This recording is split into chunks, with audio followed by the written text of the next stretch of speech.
Patrick impression. We're coming to you live for a special event.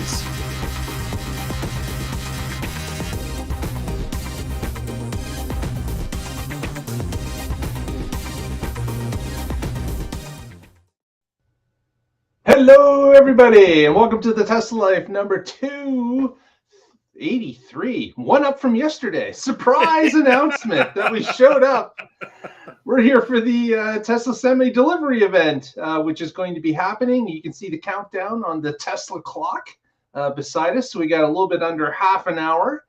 We're taking bids now as to whether or not it'll be starting on time or how many minutes late it will be. So those of you in the chat room, 20 seconds late, Bob. We've got Derek and Hockey Day are in there. So if you guys want to put in your guess in the notes, there's somebody else. We've got who's that? Oh, I should probably look at it on the big screen. It's probably easier to read. High Voltage has joined us. So yeah, Smoke, the Plaid Racer. We're going to be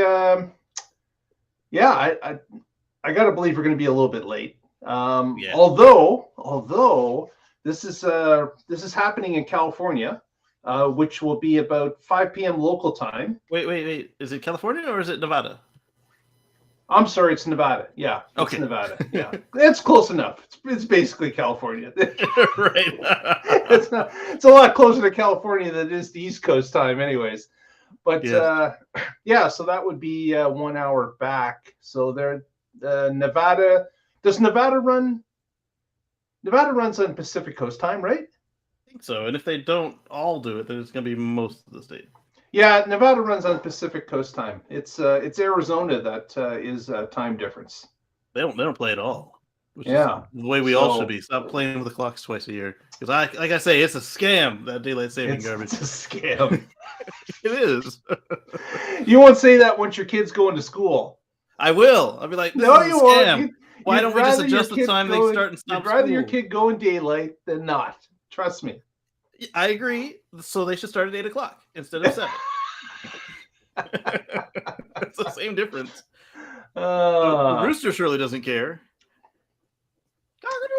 Exactly. Do you know what time it is, Rooster? It is time for sleep. It's time for sleep. Disagrees. Don't be bothering me at this point. Exactly. So looking forward to this. We've got the initial deliveries. Not really sure how many they're going to deliver.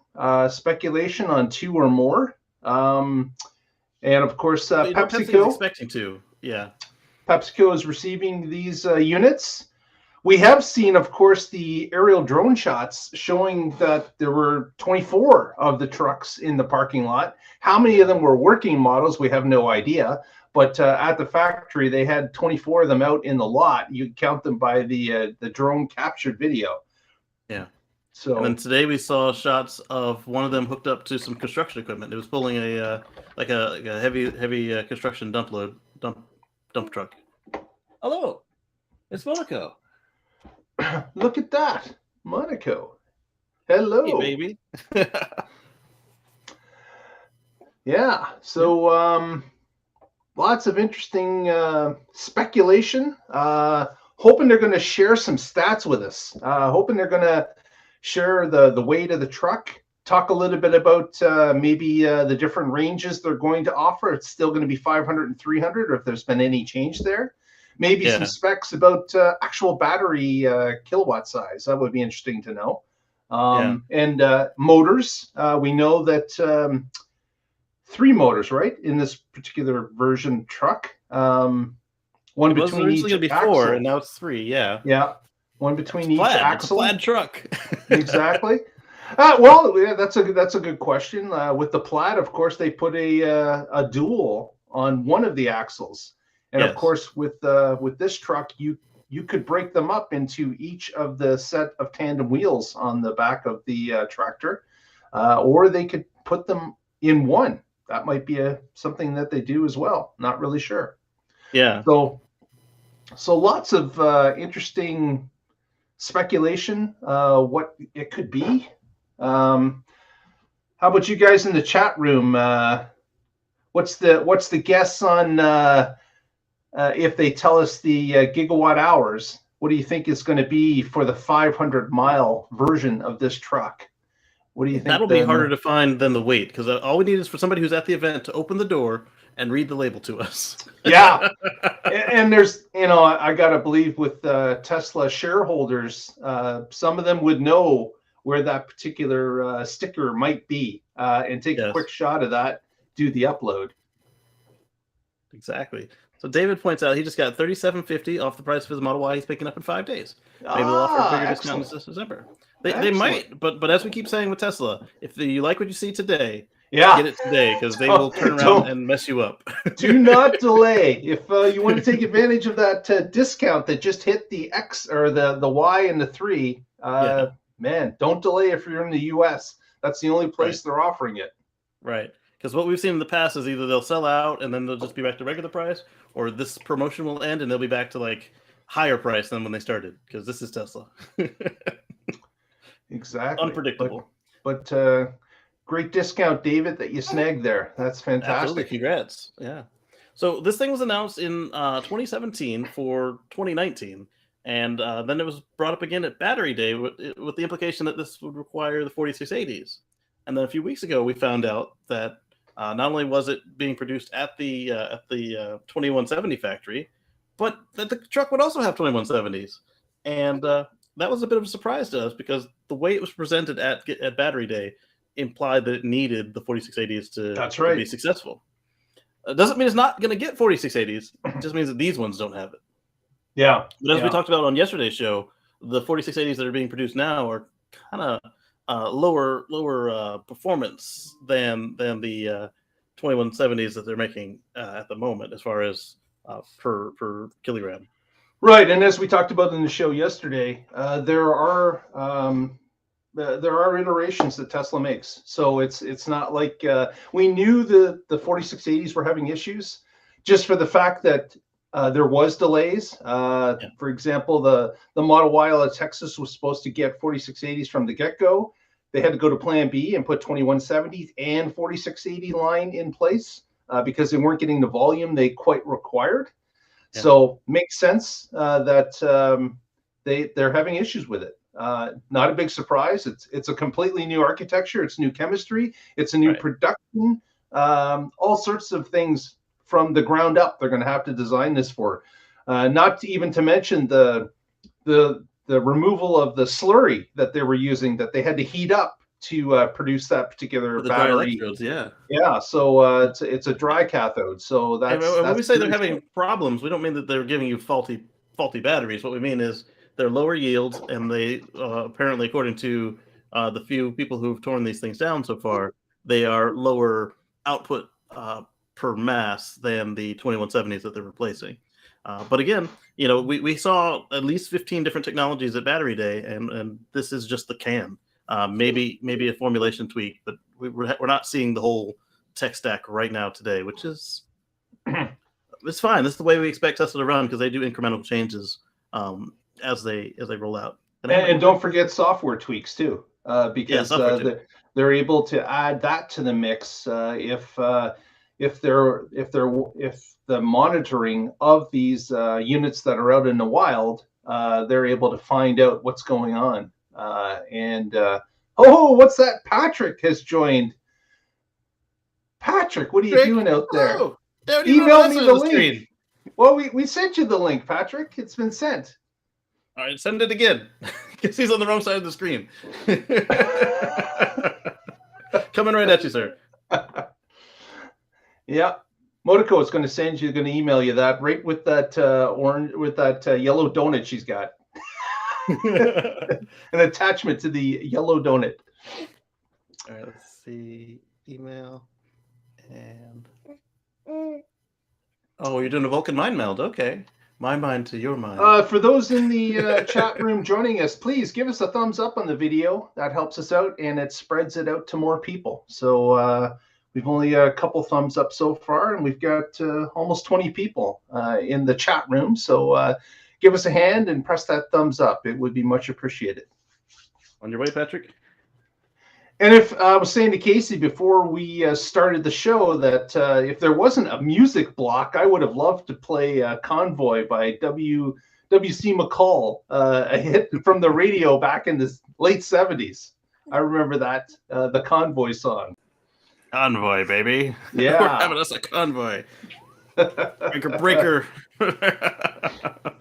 There's Patrick joining us. Hello. So Derek has a good point. Will it have CB radios? And I hope so, because it doesn't look like they have any provisions for aftermarket equipment. So I would hope that it's already got the CB in there, and that the GPS we have is truck GPS and not the Tesla car GPS. Yeah. Although CB radios for trucks have been sliding on purchases for a while now, the cell phones has taken over that industry too. But you'll have an app. I have a CB. I still got a CB somewhere in my house that I used to use on my car back in the late 80s. I thought that was cool. Yeah. It was really useful too when you were traveling at night on long journeys. It was great to have a CB radio in the car. I agree.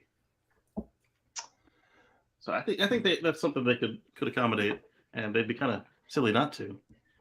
Because the more that's already included in the truck is the less people causing you arguments over warranty work for aftermarket customizations they've done that break stuff, and then you got to explain to them that yes, warranty covers stuff, but it doesn't cover when you put a screw through a high voltage line.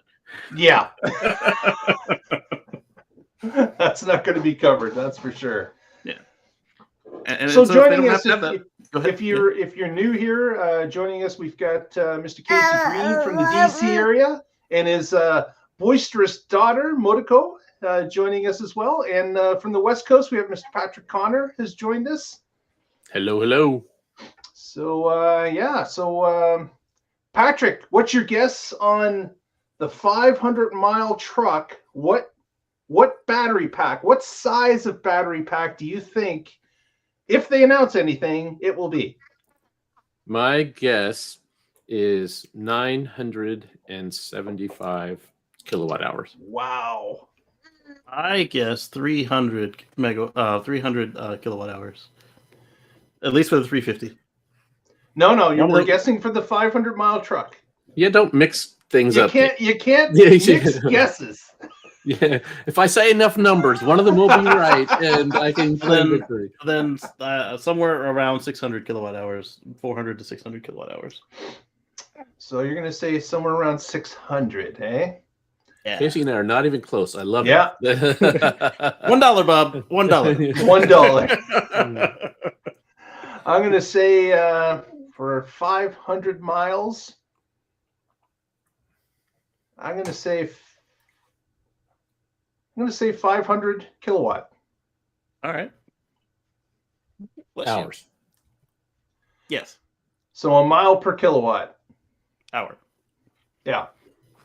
Well, we know that it's got a fuel consumption of under 2 megawatt hours per mile. Under, what do they say? 2 kilowatt hours per mile? Yes, they said less than 2 kilowatt hours per mile. So let's use that. Let's say 1.99 kilowatt hours per mile times 500. How many do we need for that? Well, that would be doubling it. That'd be almost like 1,000, right? Right. Which is why I guessed what I guessed, just under 1,000. 975. Okay. So they'd have to be significantly under it for my 600 to work. I'm gonna go with 800, Bob. Yeah. You're gonna go with if the they hadn't released that, I would have said it was going to be a gigawatt hour pack. Wow. But then once they said less than 2 per mile and they did 500 miles, yeah, that's where I got to.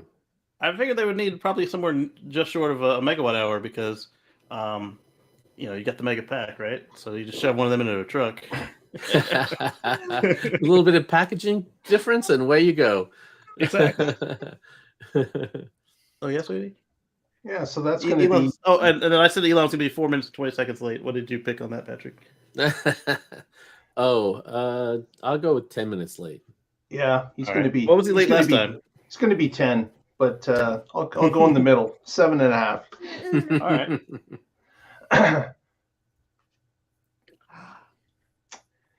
Yeah, so interesting that it's going to start at 5 p.m. local time. Yes. And Well, I guess oh yeah. they- So, what is Nevada on Pacific time, or are they on Mountain? hey, you're out I don't west, even- man. You're the one that should know more Yeah, than Casey and myself. Right? Yeah. My It's- guess that Las Vegas is not a time difference. So I'm guessing that that Reno is not a time difference either. But that's a guess. Breaker, breaker, good buddy, come back. Got your ears on. Smokey's on my tail. CV radios that run off a USB. That's another good idea. I mean, they've got the dual wireless charger for the Model 3 under the right screen. So I would imagine they have some of at least the power USB ports like they have with Model 3 as well. Yeah, it would make 1.5 sense miles that per they kilowatt. wire it for that, but then don't actually install it because different people are going to want different things. Yeah, or you could have your corporate radio. Mm-hmm. Thank you, Derek. Derek from California indicates that's Mountain Time, so that's an hour difference. So 5 p.m. Mountain Time is only 4 p.m. Pacific Time. Right. Well, it's almost 5 Pacific now, so Yeah. Oh yes, Hockey Day said that Bill Gates was the big brain super genius, and oh yeah, promised us that we can't get 500. Bill Gates said that this would not happen. yes. I wonder what they're going to say if anybody interviews him about this after the fact. Yeah. And who will be the one to do it and how he will respond, because he's changed a little bit in his age. Mm-hmm. He has. Yeah, at my level guess one is going to Shorty- say something like, "Well, when I said that, it wasn't possible. That's what I was talking about. I didn't say it would Right. never be At the possible." time. Just say, yeah, just Yeah. like 1 meg Just of like the- memory. Yeah, exactly. There Yeah, are David Watts. Charging on a 110 outlet is going to take some time. Yes. Indeed. Yeah. That is going to take a serious amount of time for sure. I'm going to try Let's Twitter see. /. Tesla again and see.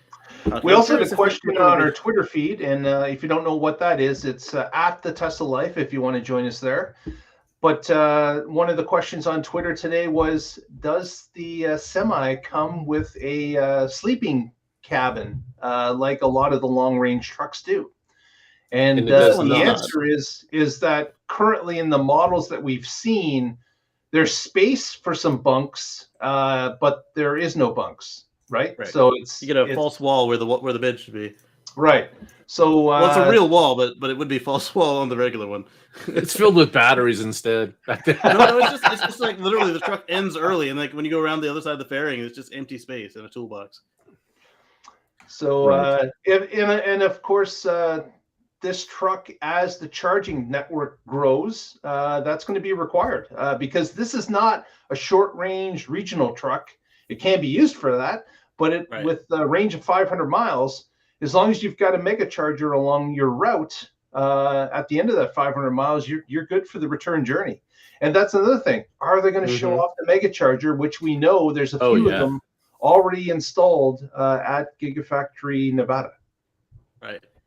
Yeah, they absolutely should show it in some charging, because if you were on a regular household outlet, 120 volt, whatever, 15, 16 amp, it would only be about 30 days to charge it. And we talked about this previously. It would be good if you could plug the truck into a 110 as well, just to keep the heater, the electronics in the truck. If it's at a truck stop and the driver's on a break, keep all the electronics running on that 110. Unloading in Alaska during a snowstorm or something. Yeah, and that 110 could be enough to just keep it thawed. Right. Yeah. So as much as we are joking that it would take a month to charge it up, that doesn't mean that it isn't useful for many other things. Exactly. Yeah. It's like the little teeny solar panel on the back of the Leaf. You're never going to charge your car with that, but that doesn't mean it's not useful to run some ventilation fans and other stuff. Right. Keep that radio off your main pack. Yeah. Keep your 12 volt charged up. That's right. So having so that, the YouTube is live. And the Twitter is they live.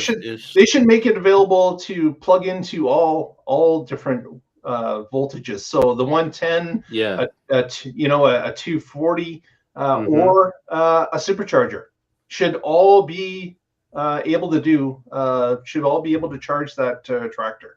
Yeah, destination charger, supercharger, everything. Yeah. So the YouTube stream is a lot clearer than the than the Twitter stream. That's Oh, so showing. we're streaming live on Twitter now, also. Yeah, he's talking about Tesla streaming. Are you talking about our stream or Tesla? No, I'm talking about Tesla.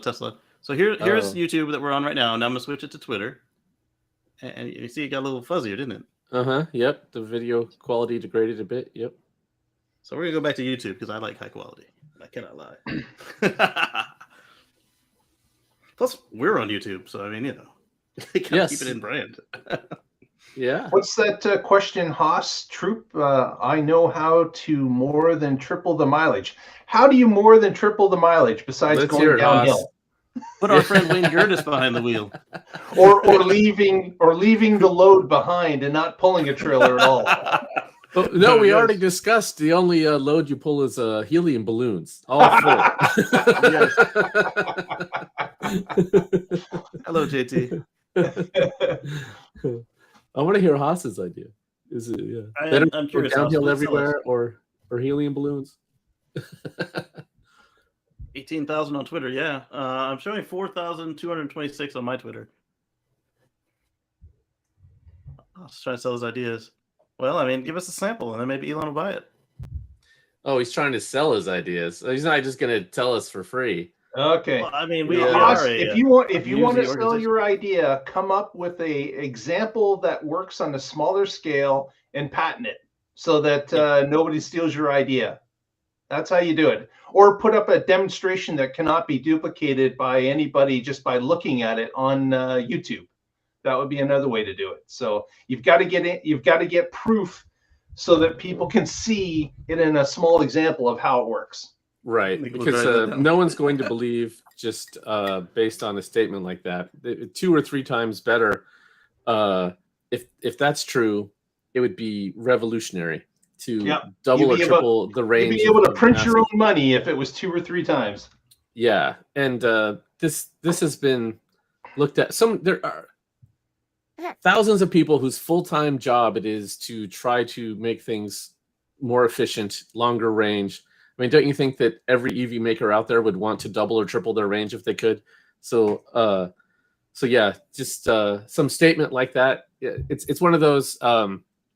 What is the phrase? Bold statements require significant evidence. No, I'm getting the statement wrong, but yeah. The bigger the claim, the bigger the evidence required to get me to believe prove it. Yeah.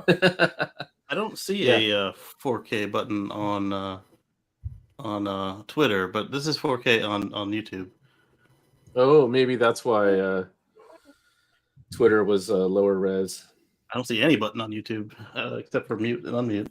So maximize and unmaximize. If you haven't already, please give us a thumbs up on the video. We've got looks like about 33 people watching our feed right now. That would help us out. Nice. Please give us that thumbs up and press subscribe if you want to listen to a weekly Tesla news show. We put it on every Wednesday at 7 p.m. We did one yesterday. You can watch that after this feed if you'd like to see what it's like. I'm sorry, Patrick, I cut you off. I don't remember what I was saying now. That's okay. Just waiting for the real action here. So David says he was glad he brought up the level 1 so people don't think about bringing it next to their Hummer. Now remember, the Hummer takes a couple hours to charge on level 2, assuming you don't give it 80 amps. On level 1, what did we say it was, a week or 2 to get that thing charged up on level 1? Well, the Hummer is a 200 kilowatt hour battery. Yep. So right, 200 hours. But don't assume you're always starting from 0, right? I mean, right. For the first more than a year that I had my Model X, I just used a regular outlet in my garage, 120 volt, and it was just a 16 amp. It wasn't even a 20 amp. And that was just because all I had to do was fill up from that day's use, and I was using it for a 20-mile round trip commute, and maybe a couple errands. So that worked fine. That was my first year at the townhouse too. Although since I was replacing a Model S at my house, it was on the 80 amp charger, and that was nice. You come in at 0% at 4 in the morning, crash in the bed, and then you wake up in time for your next shift, and the car is like ready to go at your set point. Nice. Yes. Yeah. But that's not necessary every day. Like Patrick said, you don't always start it empty. Like literally, that's why the townhouse worked for me. The only time I needed to hit the supercharger was if we went further than commuting. I had a friend that did a vacation in down in southern Florida. So they traveled from the Toronto area via supercharger down to Florida, and they were renting a house down there for a week. And they would just plug the car into the house 110 volt overnight, get up enough mileage to do whatever they wanted during the day. And then every time that they came back to the house, they just plugged it back in the 110, and they were able to survive the entire week just charging from the house on the 110 before they set off on their trip back to Canada. So with most EVs, the phrase is always be charging. On 110, on 110 that is 100% gospel. Always be charging. Yes. Yeah. Yeah, the one of the main reason that I switched to, and I had a wall connector installed, was that's when we went to time of use, and so I wanted to charge off peak, and I didn't want to have to charge. So I wanted those extra 4 or 5 hours from when I got home to when the price dropped to. I wanted to be able to shift it all to off peak, and that's actually worked out. We save several $100s a year by using the time of use instead of the flat rate. In some states, in some regions, everybody's on time of use. Like California, you can't get a flat rate. But here in Oregon, by default, everybody's on a flat rate, 10 or 11 cents per kilowatt hour, and you have to opt in to the time of use. And that makes the peak go up from 10 or 11 cents to like 14 cents. And so like, why would you do that? Because the off-peak time goes from 10 cents down to 5 cents, 4.7 cents. And if I'm using most of my charging the vehicles, the power walls and the solar give me so that I'm not on the grid during the day, and I do all the real grid use at night, I'm saving a lot. I mean, my power bill's half of what it would be, so it works out for me. Absolutely. Derek is asking if there's a lag. I'm not seeing anything. Like they're both playing the music. And then Haas is asking how he can get in direct contact with Elon. That's the good luck with that. That's the beauty of Elon buying Twitter. All you need to do is buy $8 a month on Apple to get your Twitter Blue, and then just tweet at Elon Musk, and he'll see it, whether he'll respond to it. But again, they get claims from people all the time that they've made better batteries or better motors or whatever. And talk is cheap, words are wind. Instead, you have to have it, like Mark said, patented, or you have to have a prototype. You have to be able to show that you're not just some crack with some crazy idea that Elon's got over 100 million followers on Twitter. Guess how many responses he gets per minute? Like it's unbelievable. His phone probably doesn't stop buzzing if he turns on the buzzer. So Haas, you're going to have to come up with some sort of an actual physical proof that you've got this thing beat. And you're probably going to have to work your way up from the bottom. You're not going to be able to get the Elon first. You're get some media coverage from a local newspaper. Get that going. Then if that takes off, that might get some national coverage, and then you might actually be able to get his attention. But it would, you don't just have some idea for something that uses magnets and tweet Elon Musk. That's just never going to fly. You have to. You have to. Tweeting is the quickest possible way without any of that other stuff being done. Yeah. And even then, you've got like seconds at that point to catch his attention versus, if you had the social proof and coming up from somebody he knows, that's going to work way better. Now, what he tells people who have batteries for him is give him a sample, the one that you're showing off, as well as, a couple that they can tear apart. And then he'll come to you and say, hey, how many can you build at what price? And if it's reasonable, then they'll contract with you. And they've actually added 3 or 4 battery contractors since he made that announcement. So, and what was the ultra capacitor company that they bought? And they bought Maxwell, yeah. Maxwell, that was it. Yeah, because Maxwell had this. Yeah. Maxwell, yeah, you got it. Because they had the dry cathode technology that. Yeah. And he threw away the capacitor and kept the dry cathode. Yeah, they sold that off. Piece. Yeah, right. So it's now the official time. So it's at the top of the hour. All right, let me check in on Twitter. Let me unmute Twitter. See if there's any difference on Twitter. You would think with Elon owning Twitter that it might come up before YouTube. You would think, but as I said, it's a quarter of the resolution. So who knows from there? YouTube, as you see, is just kind of still doing the thing. We can do a music check on that one as well. Just playing the music. They're playing different music. Oh, the two sites are playing different music? Yeah, that or there's just that much lag between the notes. Right, they're just out of sync by enough seconds that you're... So officially, we're now 1 minute over for those checking the overclock. 4 minutes and 20 seconds is going to be a milestone. We'll see. Yeah, that was what I guessed. We got a 4 minute, a 7.5, and a 10. Oh, I've got the best bid then, because if it's 15, 20, 30, I still win. All the big numbers are mine today. I had the biggest pack. We'll see. Yes, indeed. So, it'll be I remember what I was going to say earlier when you go ahead. Interrupted me. It took me however long. As I rudely wiped his brain of his thoughts. I was going to ask if we know the stats for the mega charger or semi-charger, since they're standardizing that. And Casey, you were looking into it. Do you happen to know what the charge rates are that available through that standard? I don't. Somebody had pictures of the labels on the existing unit, and the one that we saw pictures of was MCS2. So we know that it's up to, what was that? Let's pull up MCS2 in Wikipedia and see. All right, now I cut you off, Mark. The fun game we're playing. I was just going to talk a little bit about the interior of the truck, the center seat, which of course is. I like that McLaren. No other rig has put the seat of the driver in the center of the vehicle. So that's something. And of course, with the design that the motor is not sticking out in front of the truck, the driver is right over the windshield. He can see a lot more than a traditional truck with the long hood would be blocked from view.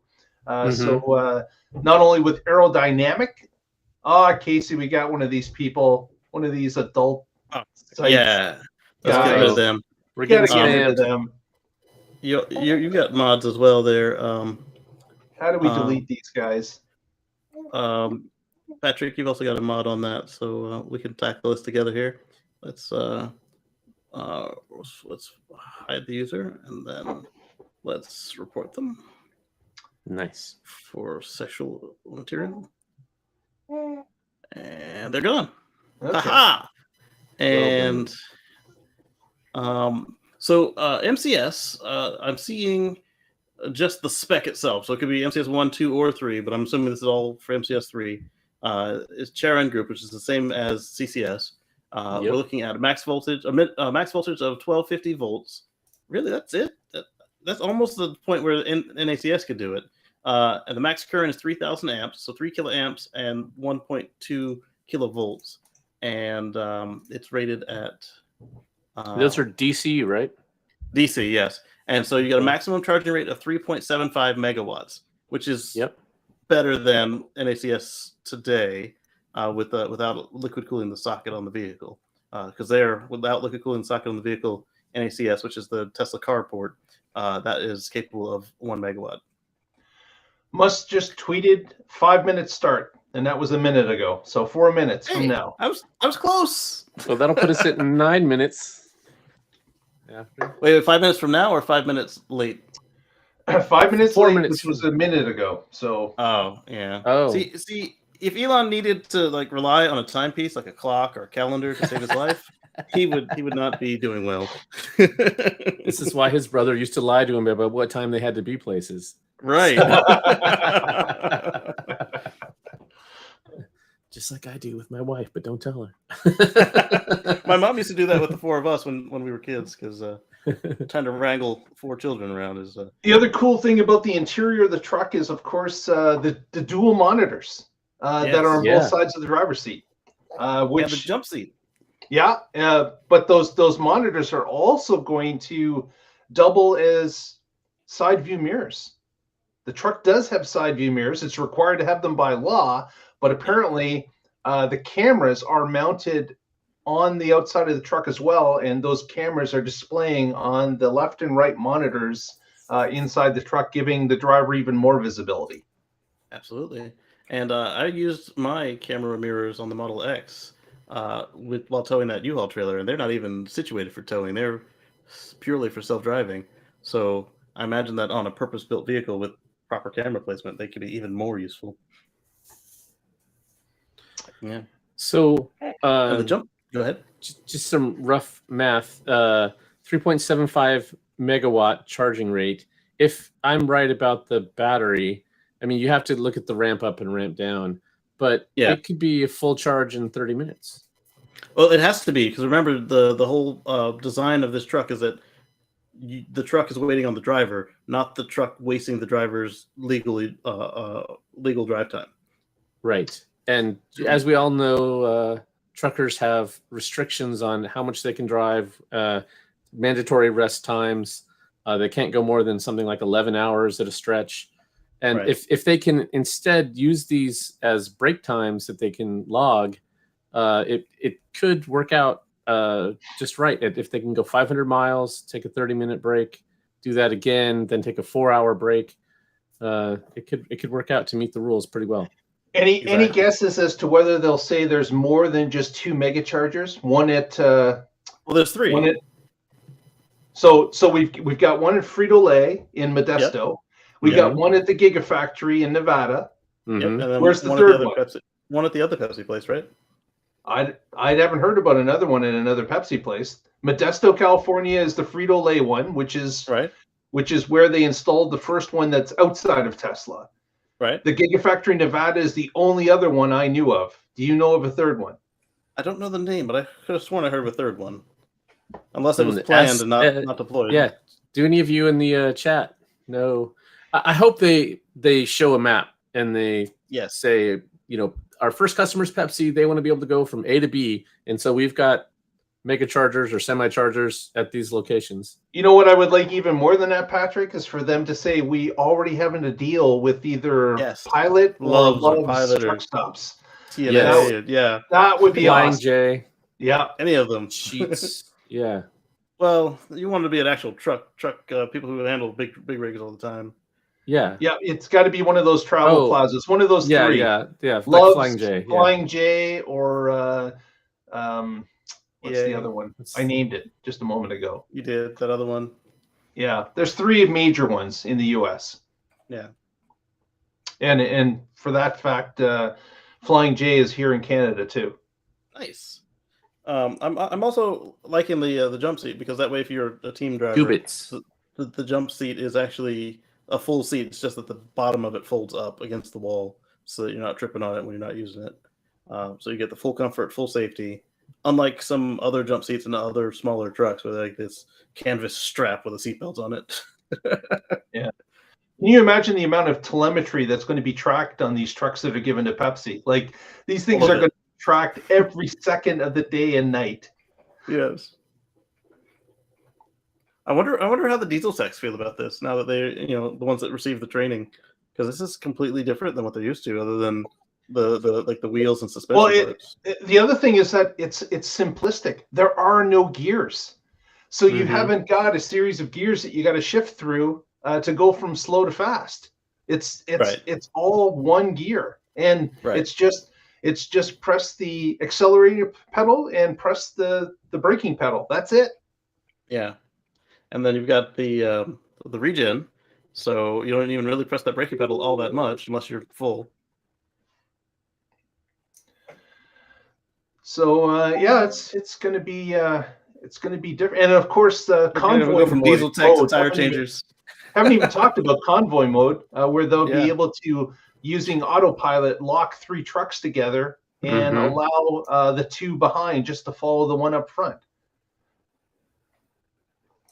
Yep. And then in the chat there, Derek just went through the legal limits for U.S. Oh, cool. Yep.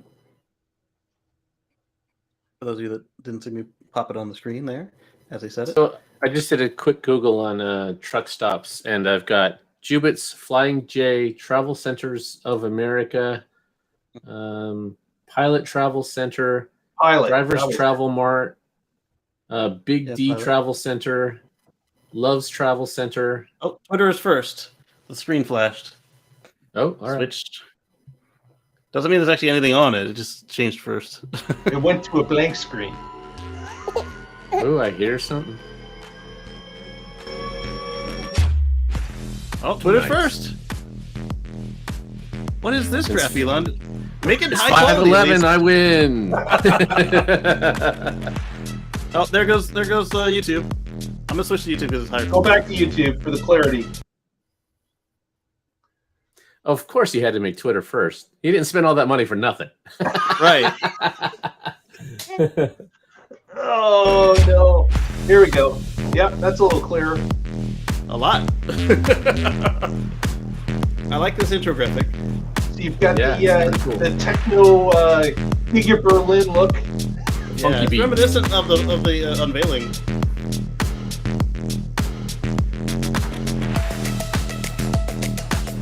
All right, so I'm gonna make us small and the video big. All right.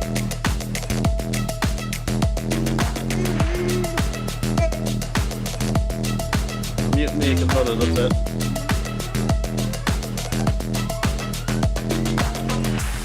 Yes. Look at all those regen. battery packs.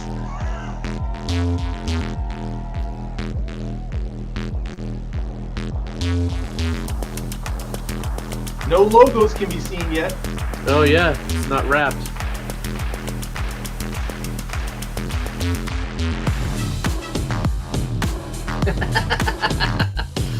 Hockey Day's not happy about that.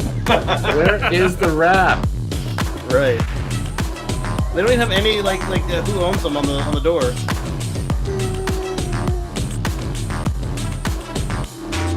Oh, Sammy T-shirt we can buy. Oh, I gotta get that Sammy t-shirt. That looks cool.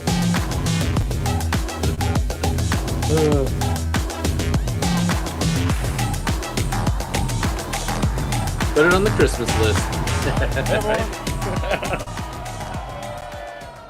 Oh, there they are, Pepsi Frito-Lay. Look at Oh, that. yeah. Hockey Day. Welcome to Sparks Nevada, site of the Tesla Gigafactory and our Tesla semi-truck factory as well. So, yeah, I can't believe it's been 5 years. Neither can we. So, Right? we unveiled the Tesla Semi 5 years ago. It's been a lot that's happened since then, to say the least. So we were incredibly excited tonight to actually deliver our first production Tesla semi-trucks.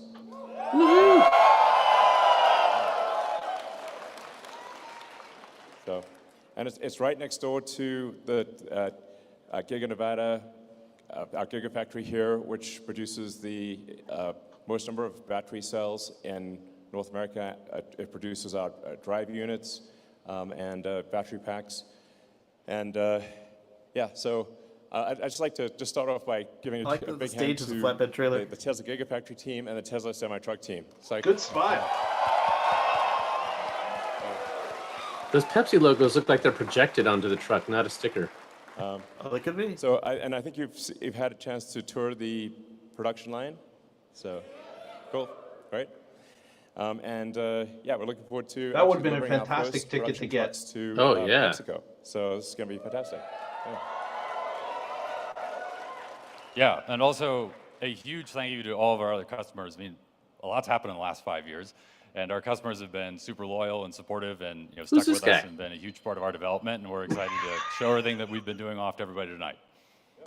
Great. So let's get He looks started. familiar. Yeah. So. Yeah. Sorry for the delay. So It's been like sheer amount of drama between this last that 5 years ago and now is insane. A lot has happened in the world, but here we are. And it's real. So. We're showing old footage. Yeah, we threw a great party a few years back, and trying to do a similar thing here tonight. And Tesla's been growing like crazy. I mean, everybody here has been contributing towards the growth and unveiling awesome products and really scaling us to the point that now we can actually work on it's a matte wrap. and we're really excited to do that. But we've been working a little bit on the background, close to the chest, right level of priority, but made a lot of progress, incorporated a lot of things that we're going to talk about. And at the end of the day, we have not wavered from our mission to build the most compelling, greatest Class 8 truck in history. So we're going to keep putting our foot forward to do that. And yeah, it's pretty awesome. Hammer down.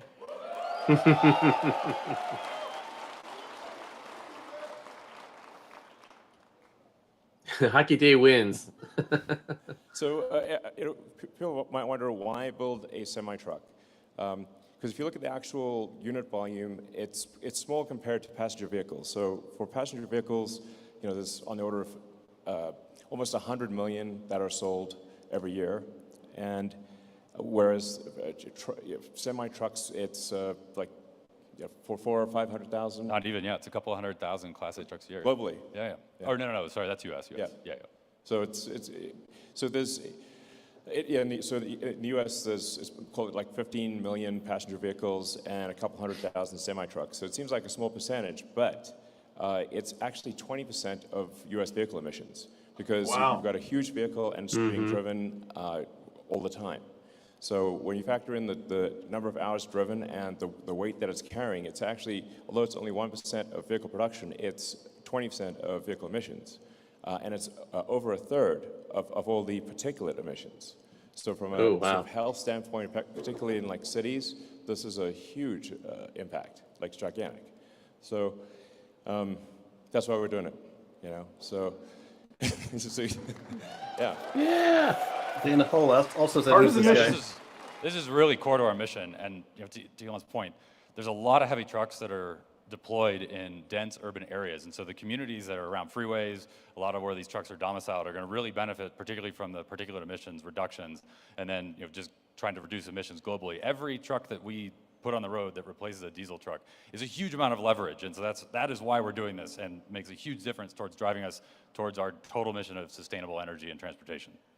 Yeah, is the stage they're standing on a trailer? Yeah, it's a flatbed. Quite unhealthy to be living next to a highway with diesel trucks. Casey caught that. Yep. Nice. David, yes, your iPhone app will work for this. So being able to make them electric is just going to be just in addition to sort of climate change and global warming matters. It's also quiet, and it's going to improve the quality of your air, and it will actually just fundamentally improve the health of people living near freeways, which is obviously a super big deal. So if anybody's been woken up at a noisy truck delivering in the morning, the quiet will definitely be very welcome. Don't say get woke. So we're aiming to your boss doesn't like that word. all major forms of transport, which is consistent with Oh, the look, Tesla mission, they dropped sometimes they get the asked, model like, next. Shouldn't Tesla just produce like, fast cars or Now it's flagged as cars robotaxi. or whatever. It's like, but what's our actual mission? Our actual mission is to accelerate the advent of sustainable energy. Brake dust, they didn't even mention that, but it is significant. Regen takes a lot of that away. Sense from a brand standpoint, I guess, traditionally, but they make total sense when you consider what's the mission of the company. The mission of the company is to accelerate sustainable energy, and so it's super consistent with that goal, and really a crucial piece of the puzzle, and that's why we're doing it. Yeah, and I mean, Elon, you first laid this out in Master Plan Part 2, and now we're here to actually make it happen, and everything from the mission side, along with reducing the cost of cargo transport, and also make it fun. I mean, we want to make the truck an awesome driving experience. Make it. Will it have fart mode? Yeah, it looks sick. Of course. You're just standing around. You hear a fart behind you. There's a big ass truck. I mean, that thing looks like it came from the future. It drives like it's like driving a Tesla, literally. It's fun. It looks awesome. That and joke. there's actually a big shortage of drivers. And so if you're a truck driver and you want the most badass rig on the road, this is it. Nice. So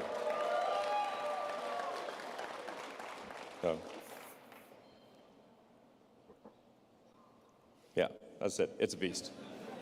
It's a BAMF. You know, at Tesla, we don't make slow cars. We don't make this thing has crazy power relative to a diesel truck.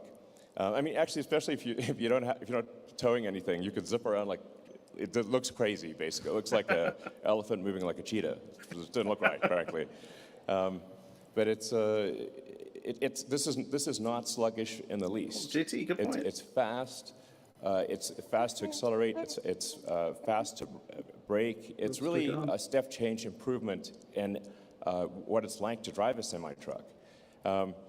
Yeah, when we got three times the power. 3 times the power than any diesel truck on the road right now. So you got all the work, all the power you need to get the job done. But the other reason that it's a beast is because it's also efficient. And you can go V2X, where 500 is it? miles on a single charge on one of these things. So it's the mix of those two that this is why this is a game changer. And what's awesome is both of those are enabled by our new 1,000-volt powertrain, which is the first vehicle that we're doing with that. And don't worry, there'll be some more things. 1,000 volt, forget 800 volt. But this is going to be a game changer because of all the awesome innovations that have happened, behind the scenes and under the hood, so to speak. Cool. Under the frunk. Right. So we're obviously leveraging a ton of stuff that we've already done. So we've got, well, it's now probably 51 billion miles driven. I don't know, there's more every day. So we're using our existing drive units, power electronics, infotainment, our super efficient heat pump, HVAC system, and state-of-the-art inverters. Got the octave So valve. we're able to leverage Using what works. existing powertrain and elements that are already made at volume in order to achieve extreme efficiency of cost and capability. So. Yeah, and it also means we get to leverage all the reliability that the active car fleet is doing. So we're accumulating all these miles, getting a ton of demonstrated learnings into the field, and we're going to go and put all these trucks into the world and get a lot of learnings as well, but we're coming off of a great launching pad with everything that's done in the rest of our products already. And it's also enabled because Tesla's got this full vertical integration on the software and the hardware side. So the teams that are working together to put all that together into one package, this is a huge win for all of our products, but particularly Semi. Lots of hardcore testing. This is cool. So, I mean, one of the things about a commercial truck is that the reliability has to be extremely high. So it's going to Floats like a boat. Continuously, can't break down. It's going to handle every kind of weather. Uptime is super important for any kind of semi truck. So we've tested durability in every kind of weather, every Whole kind of ladder. environment. I mean, Oh, wow. yeah. Yeah, I mean, so even just, we've driven Donner, we'll talk a little bit more about that in a moment, but we've been through hot, cold, snow, rain. We've been putting this thing through all its paces in the lab as well as in the real world. The simulation team has been doing an incredible job of being able to scale all of that, in the virtual side. And the other thing is that we're going to take these and we're going to put our money where our mouth is. And we're going to put these on into our own fleet, into our own supply chain, and we're going to use this to transport goods between our factories and our suppliers, because we believe in it, not just from a mission perspective and a cost perspective, but because we want to close that feedback loop. We got to get that learning as fast as we can.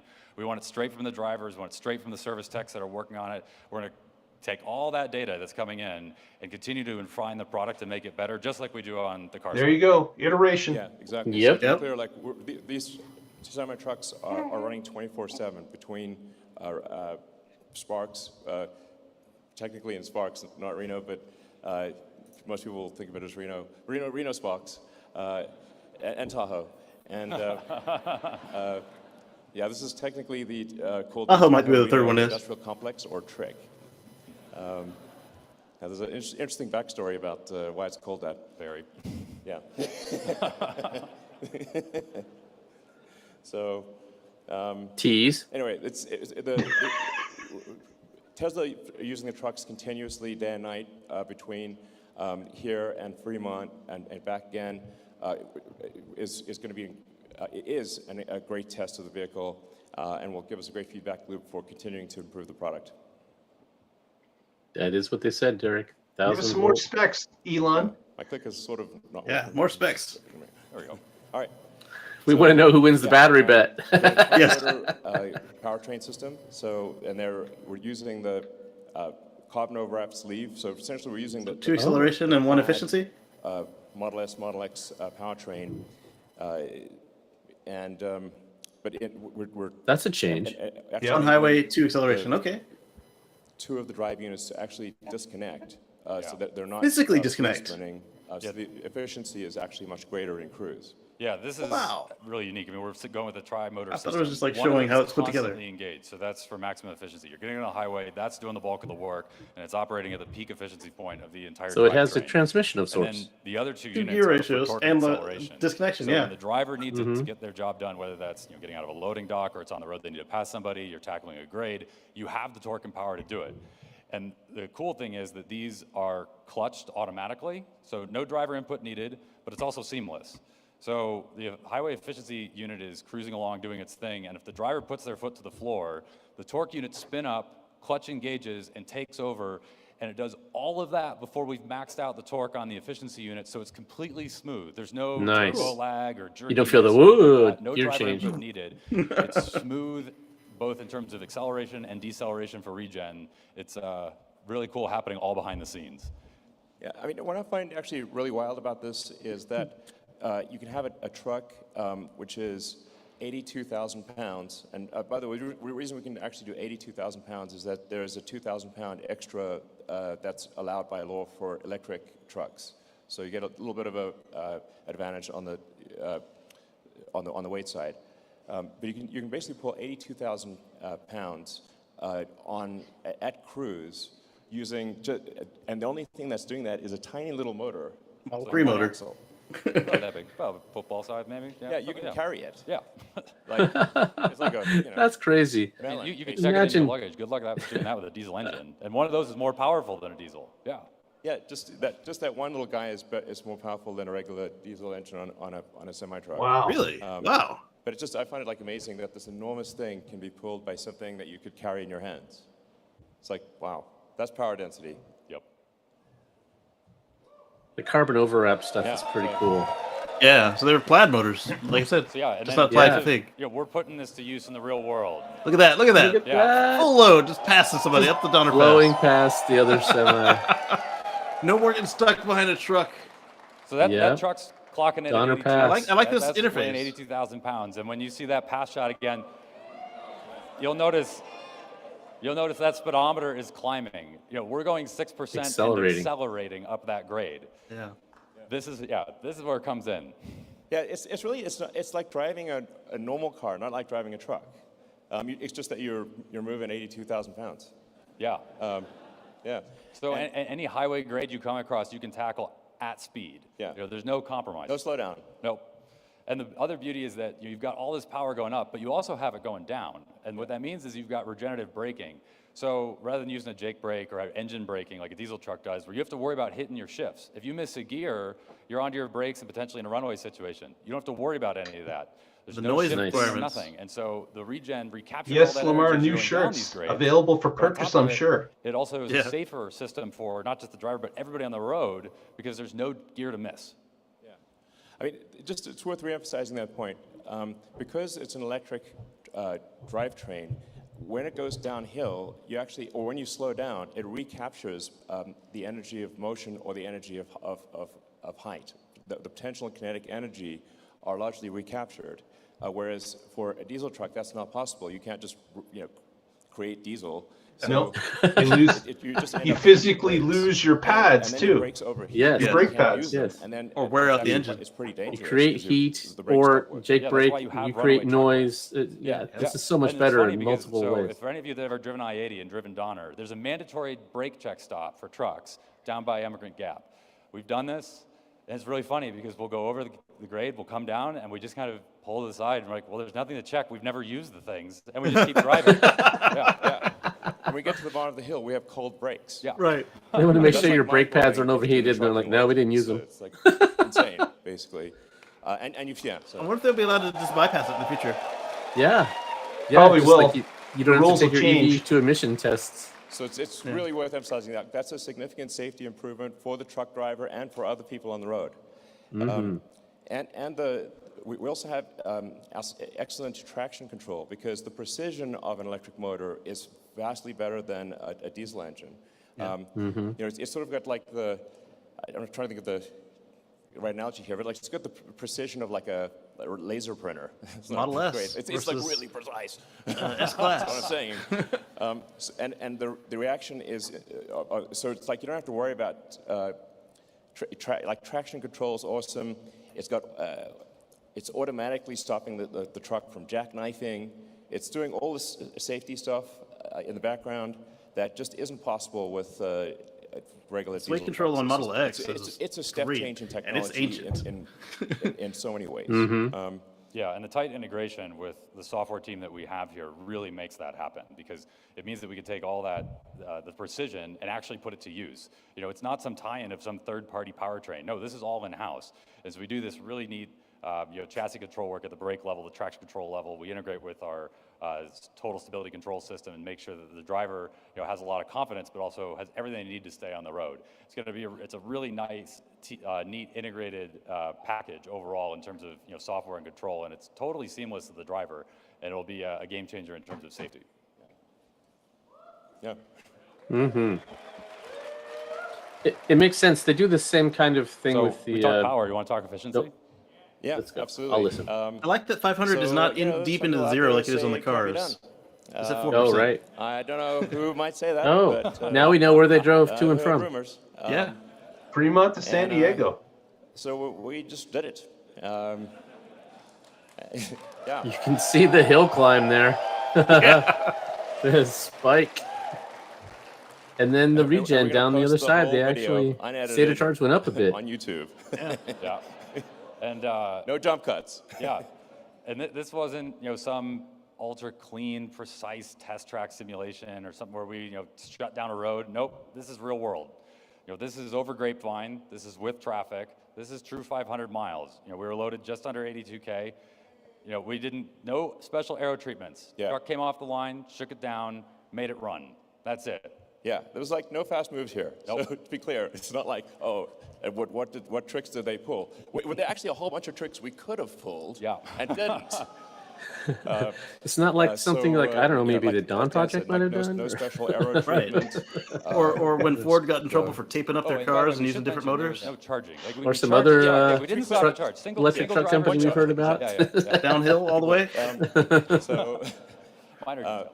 yeah. So it's not like 500 miles like with no load, with special aero and special everything. It's like fully loaded, going from the Bay Area. We actually had to like go a bit north to get to, you know, actually add to get to 500 miles because you get, you know, LA to the Bay Area is Like less these than- guys Well, we phone got mounted all on of the San display. Diego, so we have- That's how I would on do. the southern end. And I mean, do you want to see on the video? I mean, Yeah. we have the proof. Absolutely. So it's only 8 hours long. So Yeah, buckle in. Don't worry, we brought lots of stuff. Everyone have a seat. Right Yep. there. But yeah, Oh, he's got Grapevine. a wireless Trip. pad. down the 5, up Grapevine, through LA, traffic, construction. You know, we got the Hey there, Torque bypass in the News. way station, but you know, running full 80 or just under 82, Hey, Torque full News. deliveries, What's up? nothing to hide. They certainly are a Torque News. yeah, real world. It's yeah. Hey, basically- he did take one restroom It is a break game for- changer. There is a required mandatory 30-minute break within the first 8 hours of operation. Okay. Took a small restroom break, but that was it. Yep. Take a break. Cool. But that's what the real driver would do. The real driver would have to take a break.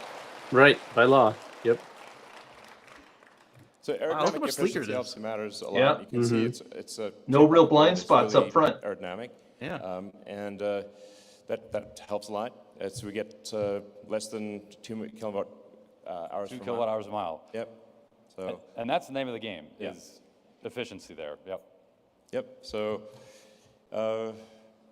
Those yeah, add up. I mean, it's 100 miles Yeah. here, 100 miles there. in every way. And I mean, the team's done a lot of awesome work. I mean, Yes. we went into the wind tunnel with this really cool model, rolling road, the whole 9 yards, and pulled in a lot of learnings and all of our features from the car side that, you know, give us such great real-world efficiency there. And really want to make sure that the the truck and the trailer have to work together. This is a combination. This is not just the truck. If you optimize one, you actually might disrupt the whole combination. And so Like we the spend a lot of rear time, hinge doors both as a jump seat? virtually, but also in the wind tunnel to make this happen. And really some next level engineering of everything they had to do there. And it means that we've got a really efficient truck. Home and work. That's awesome. They didn't cover the rear wheels. I'm surprised. If you want aero, that's usually one of the Yeah, but spots it's not practical in a trucking it's thing. easier to drive. Right. Especially if you need to change them. Like with basically no training, you can drive this. You have to think bigger. Get the red when you're seatbelt. driving it. But it's Sport not model. It's not hard to drive. It's really Nice. easy. And we put the seat in the center for max visibility. Low floor. You can USB-C? stand up in the cabin.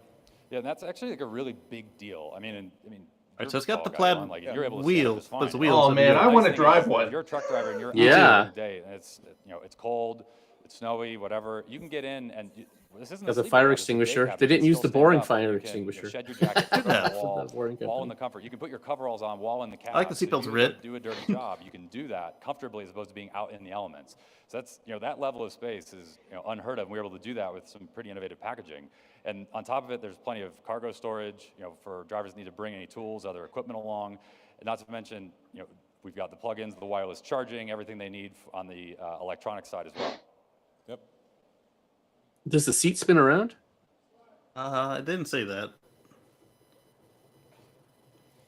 Yeah, so It's got the Model 3 wipers. In every aspect of the vehicle, I've got one-touch suspension dump, so it's Okay. very easy to attach to the trailer. It saves That's time optional and in some money. trucks. The fleet's more efficient, and the driver's home sooner. Yeah, I mean, really, we're trying to extend the idea of this efficiency from not just while you're on the road, but into the yard as well. That's before and after that's cool. the truck has done its job on the Got road. your So that utility means area. that drivers at the end of the day are Light spending less test. time at the yard, and they're getting home earlier, and it makes their lives easier. We got a light test that's easy to execute, helps with compliance. There's all these little things that the design team really spent their time researching. They did right Imagine along. dumping Kingpin releases on the They did screen. all this work. It was really cool to watch them put. I mean, I think they even took like a bunch of like the various cups and put them in CAD, and you'll see them like put them in various cup holder sizes and places. They'll like mock up a bag. They'll Gotta do be all able to kinds of handle neat the big stuff gulp. To understand how a Right, driver and works they throughout should the go day. to the actual And, truck it stops and means that they'll use have their a more cups as the efficient, test. Yes. experience overall. And your soup thermos. Yeah, Hockey Yeah. Day is commenting on the Daimler Chrysler comment That's that right. that they're going to have to buy two of these, I'll one to see rip down charge and one to the truck. test. That's what they Yes. said. Quickly, If All it's right, going to here's do the cables. 500 miles. So we Megawatt plus developed DC a charging, megawatt immersion cooling fast technology. charger, as it's capable of charging at a megawatt to DC. Yeah. And V3 it's cable. a next generation immersive cooling, so it's V4. liquid cooled. Whoa. So you don't need like a gigantic elephant trunk of a cable. You can actually have a small cable, and that. Wait, it said V4. It didn't say Tesla Semi or Megacharger. Nope. And Just That's says awesome. V4. That's what the Cybertruck's going to use. I mean, this is really cool stuff. I mean, you're actually immersing the conductor in the coolant, this water-based coolant that we have, and we're then doing some really neat isolation monitoring on the back end to ensure that it's safe and delivering that it needs to. But it means that we can really shove a lot of current in a very, very small place. So, for those that have worked and charged their cars on a V3 supercharger and the cable is nice and maneuverable, it's the same thing here, but now we're just shoving a megawatt through it instead. So this is key for high-power applications like semi. But So we may use the NEX. you want to tell them, or do you want me to tell them? Tell us. yeah, I mean it's going to be used for Cybertruck too. Yeah. Oh, you called it, Casey. Totally called it. This is coming to our superchargers next year. Yes. Yeah. So, Woo. I'm excited.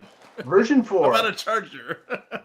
So the future of transport obviously requires a sustainable energy infrastructure. So you got to have all aspects of the energy question answered. Sustainable power generation. Then you've got to store the power, and then you transfer the power to the vehicle. So the three pillars of a sustainable energy future. But they're using are V4. sustainable power These deployments are going to be generation, with wicked solar, fast. You've seen how wind, fast they put up superchargers. actually, Mhm. nuclear.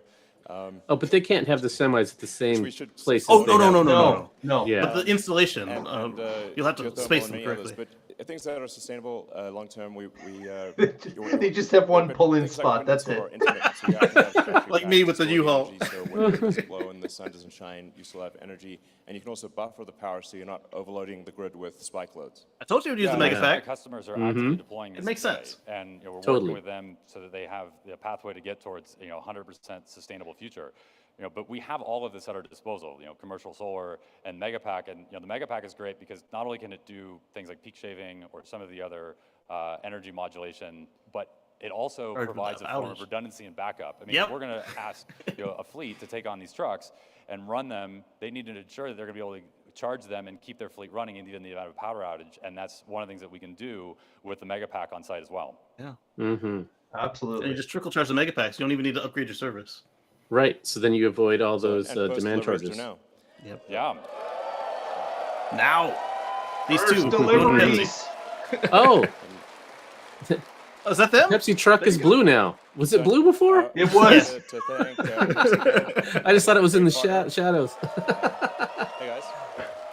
Hey, So it's a key handover event. Look at this. hey, Yeah. let's go.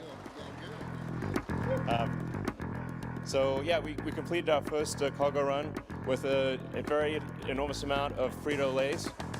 Yeah. Frito-Lay for everybody. A lot of Are those them key here. cards? Yeah. Yep. Or the- Yeah, those are key cards. So you get a card and an app. I was hoping they'd get a fob. Oh, I like the front. That's Yeah, cool. that's On the cool. bearing. And yesterday, Those mirrors we were are way actually out there. able That to looks complete cool, our too. first delivery. I Compliments agree, of David. That is his Frito-Lay. best presentation. We took a truck down to their Modesto factory The from Billy D here, drive one? and one of their drivers, we delivered the truck, they took it over, and they brought back a load of snacks Pepsi for everybody here A load to of enjoy snacks. tonight. That's the We shakedown got drive. chips and pop for the crowd. So, Yeah. big thanks to Kirk and Steven. Yeah. Do you guys want to say anything? All right. Look, Oh, he's nothing taking like the this mic. happens without amazing people. And so I just want to thank the people that spent countless Congrats to you hours to guys. make this a reality. That's it. The people. That's it. I just want to echo. I know a lot of work went into it, and this is fantastic. We're thrilled about the delivery today, so thank you. Yeah, thanks for letting us be a part of this. Thank you so much. Appreciate you. Yeah, thank you, Dan. Yeah. All right. What? They're not going to drive it home? They might not be. They might All right, not have so, CDLs. yeah, thank you all. Thank you all for coming. It's been a long journey, a long 5 years, but this is That gonna was really sound revolutionize effects. the roads, Sorry, Hockey Day. and I think make the world a better place in a meaningful way. So thank you for your support through all the years. Oh, they didn't say the pack size, did they? Nope. They didn't, but we're about to find out as soon as somebody gets their hands on it. And I understand why, too. Trade secret. Why? Oh no, it'll get out. They might even, They might even say it on the website now. yeah, they might have the specs out. But it's just, I think one of the things they talked about Musk's presentation style in the chat, and if you're just throwing out a bunch of numbers, that's not a compelling story to a lot of people. So the engineers love it, but everybody else is like, whatever, you lost me. Right. Especially in electrical units, we're not talking horsepower and Right. torque. We're talking Yes. So Watts yeah, and kilowatt range hours. and horsepower, torque, those are the things that people are going to And I understand. So that's also the purpose. believe that it's the iteration factor. Yeah. These are the first trucks that are putting out. So there's going to be issues with them. There's going to be how much is the pack size, so we come up with the 500 miles that we're promising, and that's going to change over time because these are going to be test vehicles. They're going to be pulling all the data from them and iterating, getting better, and the pack size may change. And just like we saw with that kind of a FUD story about the batteries yesterday, people are going to lock them down and say, well, it only does this and it's too many batteries or whatever, and the cost factor's not there. All those things are going to change. So I can understand why they don't want to say the pack size. Yeah. I like this interface. So you got the mirror on the inside now, all your mirrors, and then the map is on the outside. I like that better than the prototype. Mm-hmm. You can see who's And right up they beside you didn't in your really blind talk spot. about the vehicle being used as like an overnighter. So no talk Right. about a bed or anything in it. 'Cause it's a personal day cab. space, besides, changing, putting your tools in place and things of that nature. But obviously the size is there. They could do those type of things, and probably will, as the truck starts to gain. And of course, that it's got the charger network to support longer drives. Yeah. Right. One of the things they promised way back 5 years ago was 7 cents per kilowatt hour anywhere on the continent. And I wonder if that's, I mean, that was a long time ago. There's been some inflation since then. Probably for the people who already paid. But the question is, yeah, like you said, what's the rate going to be now for new customers? Yeah. And you don't get flat electricity rates coast to coast. That's just not how it works. And the same true with diesel prices. Right? They have the mega pack though, so they can buffer this and make that guarantee. Right. Whatever the current price is, yeah. Yeah. So it would have been interesting if they talked about how that plan has been evolved over the years. Yeah. If you're watching with us after the performance, please give us a thumbs up at this point. Press that subscribe button. We do a show every Wednesday, if you're not aware, and we'd love to have you join us on that as well. But it was impressive. A lot of good information shared. Love the hill climb over Donner Pass. That's impressive. Absolutely. What's our mission, Patrick? What are they doing that we want to see here? Yes, this gets us one step closer to a future free from fossil fuels. Definitely. The triple F. Yes. The quadruple F. David asked if they mentioned the 4680s, and the answer is no, because they built the truck at the 2170 factory, and they put 2170s in it. Yeah. Yeah, but Hockey Day's got a point that may be another reason they're not talking pack size, because as the 4680s come online, it's going to change the dynamics again. Yeah, because there's gonna be a lot less metal in the in the 4680 pack, because there's a lot less walls. So that might be something too. JT said that was the biggest question for the pack size. Right, and I'm looking on Tesla's site and I don't see anything updated on there yet, which is too bad. They do have something that says about fuel savings, and they estimate $200,000 over 3 years. Yes. So that's significant. If you think about, even if this vehicle is more expensive, every month you're driving a diesel, you have whatever your truck payment is plus your fuel costs. And now, if your fuel cost is significantly less, you're saving $60,000 a year plus. You can now afford to pay a little more for the truck and still have a lower overall monthly payment. And then when you get the vehicle paid off, that goes away. And now you are just running with a much lower fuel cost. Yeah. Oh, the interior is very premium. Look at that. That's just like on the Model S and 3. Wow. That's way nicer than it needs to be. It does not have stocks, no. This is the plaid wheel, the one we saw in the prototypes, versus the yoke that we see on the production S and X. Okay. So it's a stockless wheel instead of a stockless yoke. Right, with the capacitive turn signals, the everything. And it looks here, based on what the guy was driving with, where he had the mirrors on, you might be able to configure it how you want your mirrors to be, because this is just. You want them on the inside or the outside?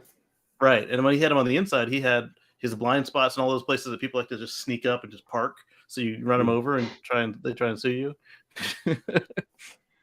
Wow. Yeah, and they didn't mention the V4 supercharger. No mention about autonomous driving at all. Left that out of it completely. Which stands to reason. Yeah. Now, what is it with the V4s? What are they saying with the V4 charging for this truck? Are they saying that the picture we're seeing right now are those V4 chargers? Those are V4 chargers at the semi height. Yeah, it's a different height, right? The ones for the normal V4s were lower. They're not as They look like this, but they were the size of the current superchargers. Yeah. So but are they saying that the V4, if there's room for the truck, could charge the truck? Yeah. Okay. That's what I heard. I mean, they didn't say it out like that, but that's how I interpret what they said. Yeah. And then they said the surprise announcement was that the V4 is going to be used to charge the Cybertruck as well at a higher speed.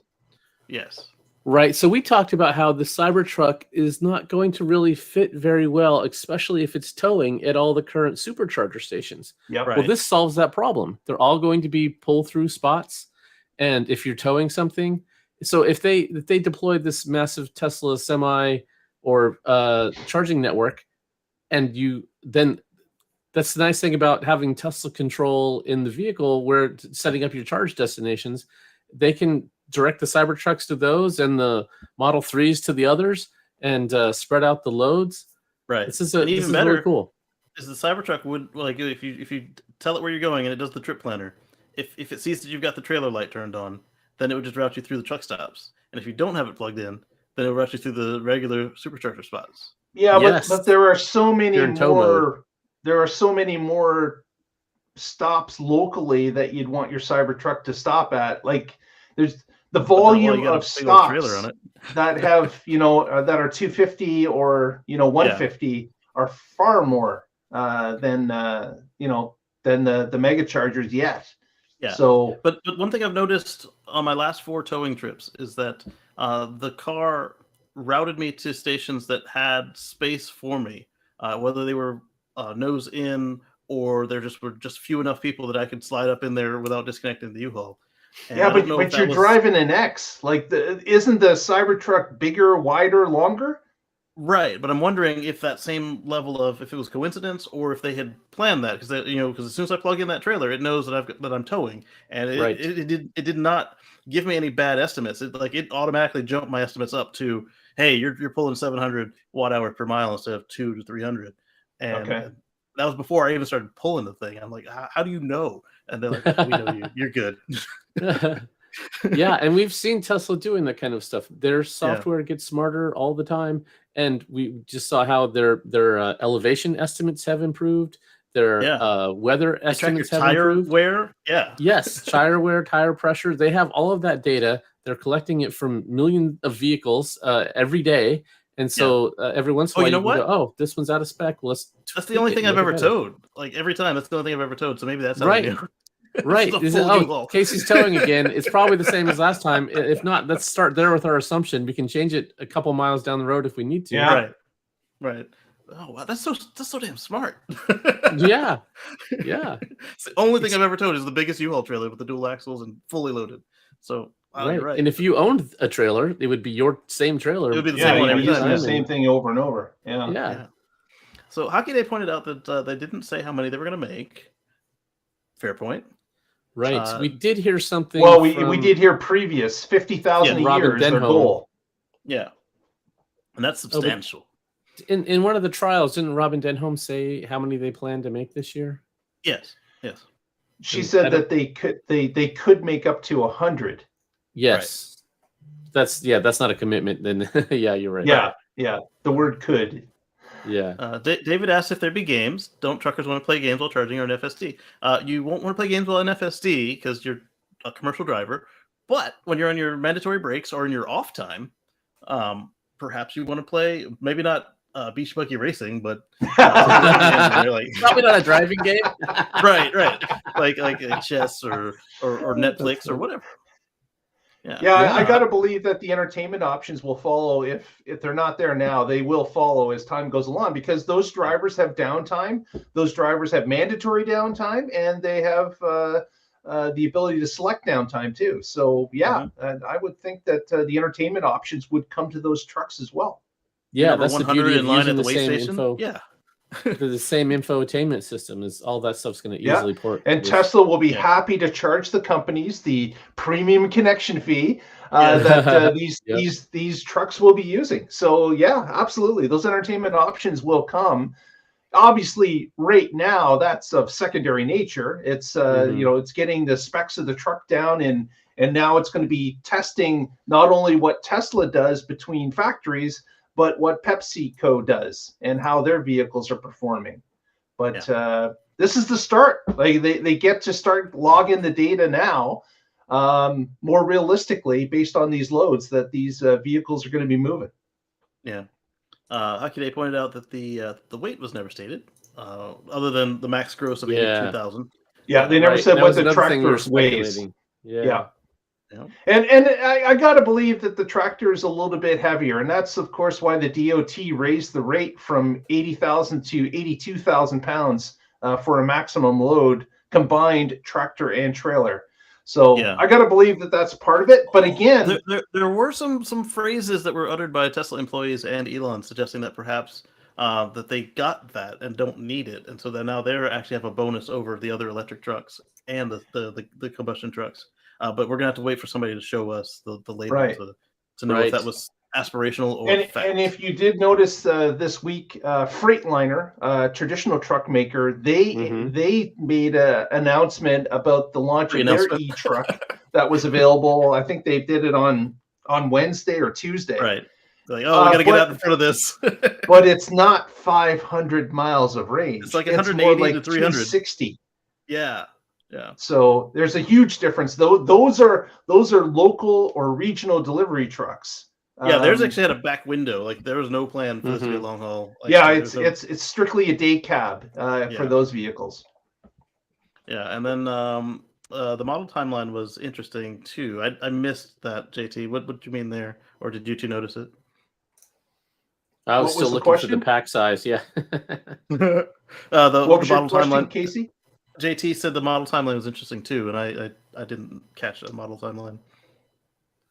No, I didn't hear anything about a model timeline. JT, I'm sure what do he you saw mean by it. that? Are they talking about when they showed the vehicles in the background of what's coming with the robotaxi?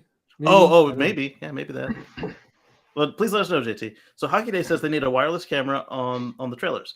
And on some of the recreational vehicles, they have this. And I think, yeah, if it's not included, then they need to somebody needs to hook that up as an option that's certified to plug into the Tesla head unit. So yeah, but also, totally agree. Also keep in mind, trucking companies, although a lot of them do own their own trailers, some are moving other people's trailers too. So right, that's where the wireless comes in.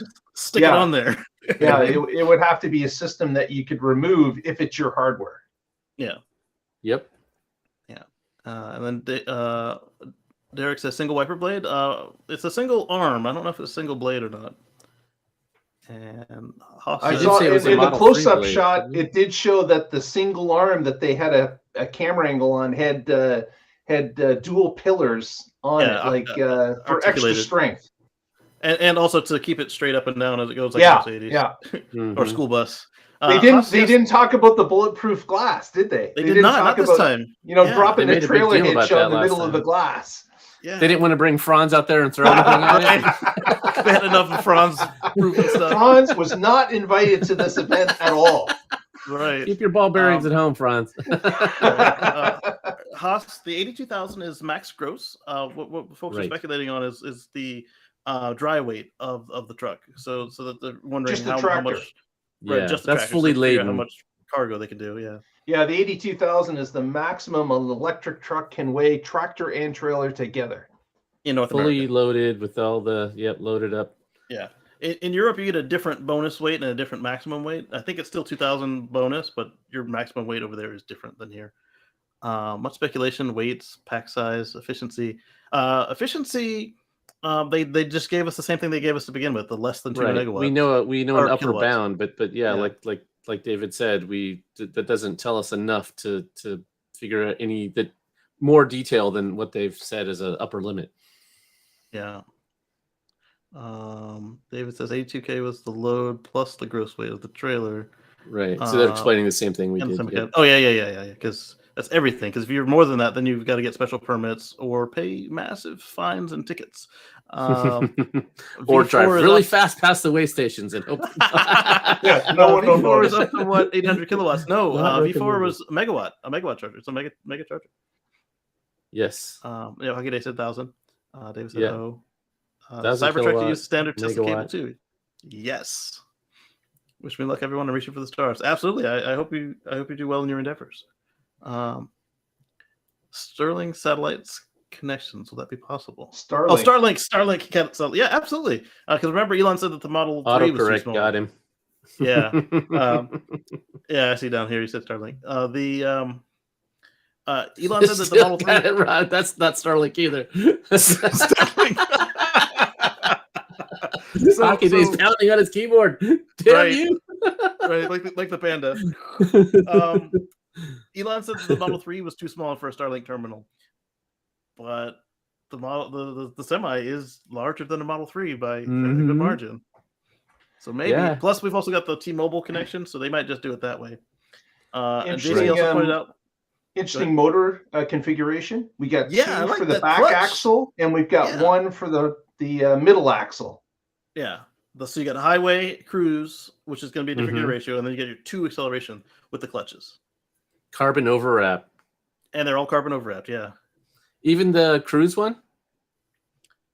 I didn't, at least the acceleration ones were carbon overwrapped. I'd have to go back and replay it to see if the cruise one was carbon. But they said that these were Model X/S motors, right? They weren't the Model 3 motors. Right. But those which initially they said they were going to be Model 3. That's right. They did. Yeah. That was before they had this carbon overwrapped wonderfulness and said, oh no, let's use some of that. Yeah. And that's why they need 3 instead of 4. Right. And he says that the highway cruise, the single motor is more powerful than a diesel. So that's awesome. Yeah. So I mean, it is still a Model 3 motor evolution, because remember they switched from S and X motors to Model 3 motors for the Plaid, and they overwrapped them and did all the stuff. So they're not exactly the same as what you can buy on the Model 3 Performance, but they're still that lineage, which is really cool. Yeah. Yeah, they switched from induction motors to permanent magnet motors when they went from the initial S and X to the 3. Yeah. And the permanent magnets, but they're still AC, which is interesting. Because a lot of times when you go induction, they switch to DC, whether they're brushless DC or not. So that was kind of cool to see they kept that same technology, and they just, right, and it's all about overall system efficiency. Yes. So even though it's coming off the batteries as DC, they've done the math, and that says let's convert it to AC, and that's pretty cool. Yeah. Yeah. So that's we didn't get everything we wanted, but we suspected we wouldn't get everything we wanted either. It's just a hope that you can get everything that you want off of a presentation like that. But we got some new information. Again, we got the supercharger information, we got the motor information. So it will be interesting to see how the rollout begins. Are we going to hear from other companies? Like, is it going to be sticking with Pepsi for a quarter, 2 quarters, 3 quarters before they go any further? Is Pepsi going to receive more than 2 trucks?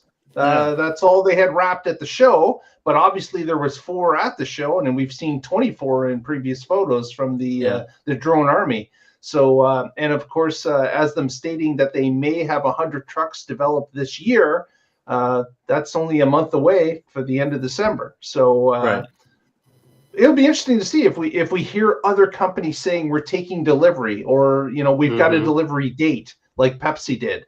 Another big orderer would be Walmart.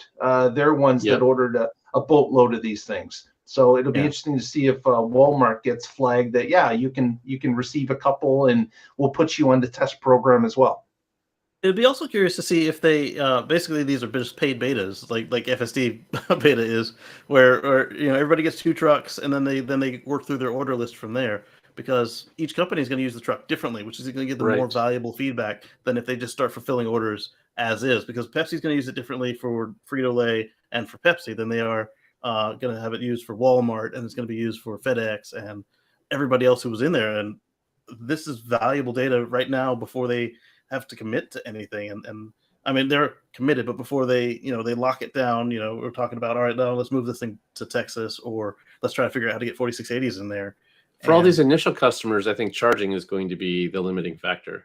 Yeah. Right. But the beauty is that all of these initial customers have their own depots. So, with them being day cabs, you can just say, hey, leave it here overnight, or they're all big enough they can afford at least 1 megapack. They can all put in their own private V4 superchargers and deal with it. So I'm hoping that our friends over at supercharger.info start tracking chargers built for trucks that they could put I a hope they were flag watching this on and their noticed map, that with us. and Yeah. it would just show up.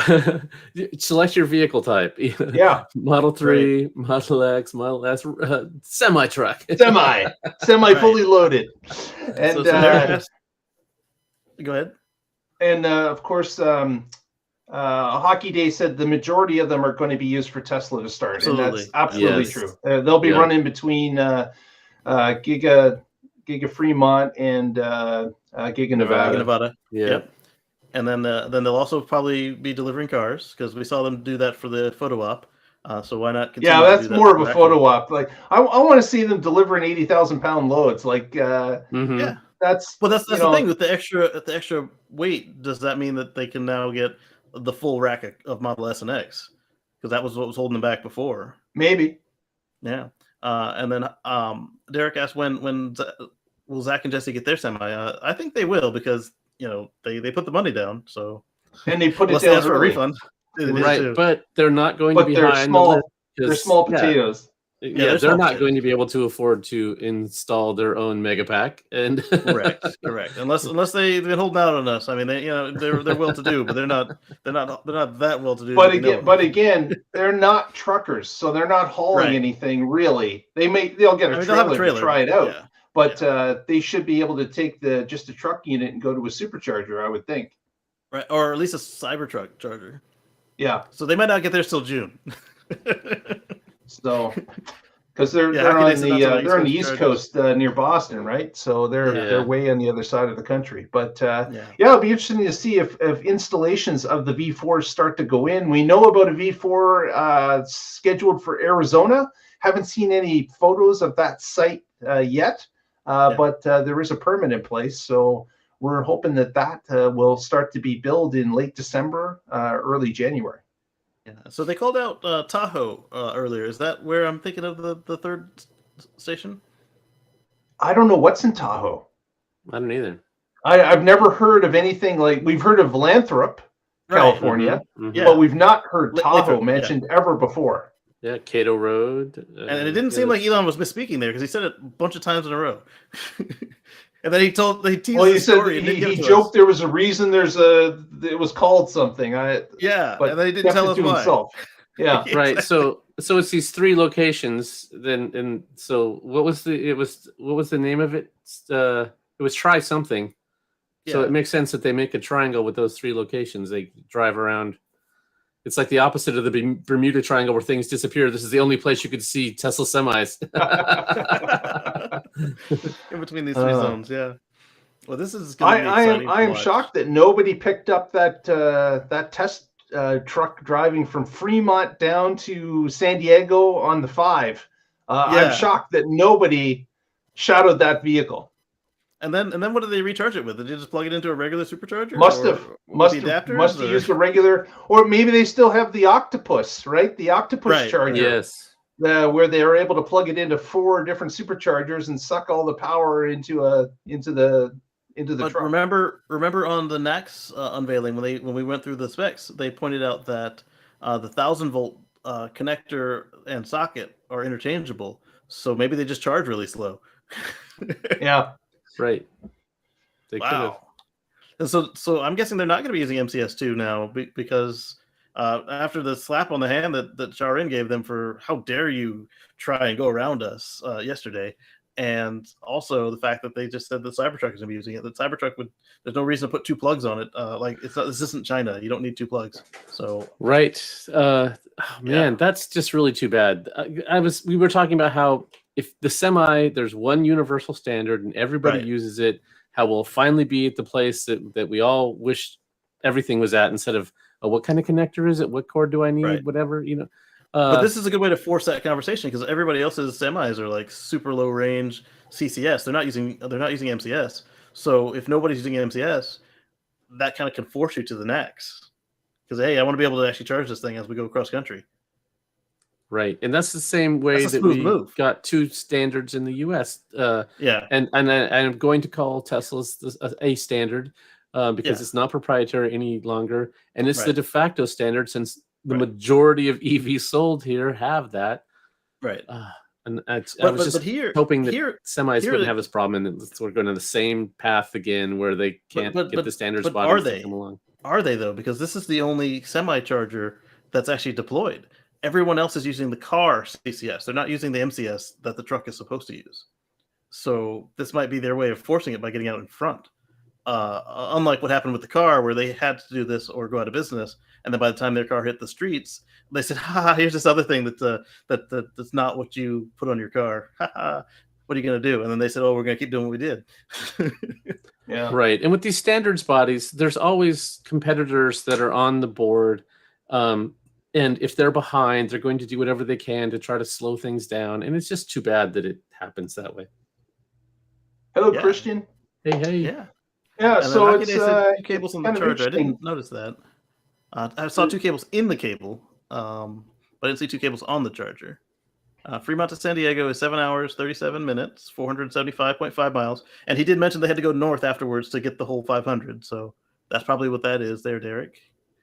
And 475.4 miles What's to my map. Derek? What's the elevation difference between Fremont and San Diego? Is it downhill? Is that run mostly downhill? Is Fremont higher than San Diego?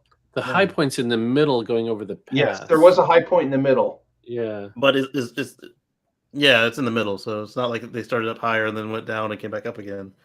Or went up and then went up more and then came back down again.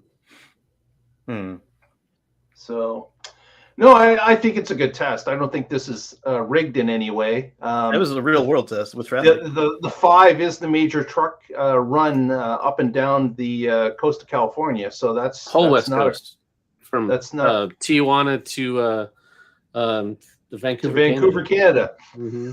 Yeah. So it's certainly what is going to be used, and of course it certainly is showcasing the vehicle's ability to drive up grade at a faster speed. You've got that huge hump in the middle of that run. So on both sides of that, going north or south, you're going to experience that grade. So just a quick Google, and sorry for this being in stupid units. Fremont, California elevation is 56 feet, and San Diego is 62 feet. So effectively the same, and slightly uphill by one short human. One short human. you have to drive up through the grapevine, but it's rather flatter than that. Yep. Then it's a good real world test, because you've got the fluctuation of grade that happens somewhere in the middle. They're both basically the start and end points are both the same elevation. Mm-hmm. Absolutely. I'm excited to be following this. I mean, this is what we're going to cover week after week, especially as we learn more about this on the show. And then you'll have me babble about it on Sundays, a little more unstructured than this. And we'll have another ongoing bet for weeks until the specs come out. Right. And then over at carswithcords.net, you'll be able to find long form articles on it as well. And then we'll discuss them here as well. And if you haven't already, please give us a thumbs up at this point. Press that subscribe. You'll be notified every Wednesday when we go live to air. And we'd love to have you join us there. Appreciate the support by following us there. And through the week, you can also follow us on our Twitter feed at The Tesla Life, The Tesla Life #1 on Facebook. And you can join us in the conversation all throughout the week. So I think we're going to wrap it up, guys, right? But an hour and 43 into this. Sounds good. That's plenty. We thank everyone for viewing with us tonight. Any shout outs, Casey? Yeah, you can catch me over at youtube.com at Casey Green or /Casey Green. And like I said, on Sunday, I do a kind of a long form show on not just the Musk companies, but also anything in that green living nerdery area. And then as soon as I find my cameras, I've got an article about minimizing the time spent charging on interstate trips. There were a couple nice young ladies who had just got their Model 3, and they were concerned they missed Thanksgiving dinner because they followed the Tesla recommendation on the trip planner, which has changed since all 3 of us picked up our cars. It used to say, hey, go here for 5 minutes, go here for 10 minutes, take 15 minutes there, 30 minutes there. have a nice day. Now it's like, oh yeah, we've minimized. You only got to stop twice for 45 minutes apiece, which is not the way to do it. So I mean, it works, but it's not the expert way to do it. And so I'm gonna teach you guys the easy expert way to do it in a video. Cool. Oh, excellent. Patrick, any shout outs as we end the show? Sure. Casey's right. I will be writing some articles about the semi as it comes out.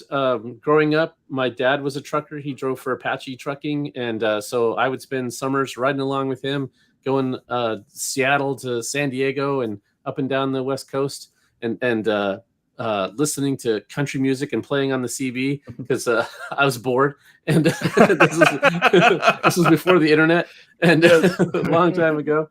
Yeah, so it's definitely awesome to see. So check that out at carswithcords.net. And I am with the Oregon Electric Vehicle Association. If you're in Oregon, check us out at oeva.org. Thanks.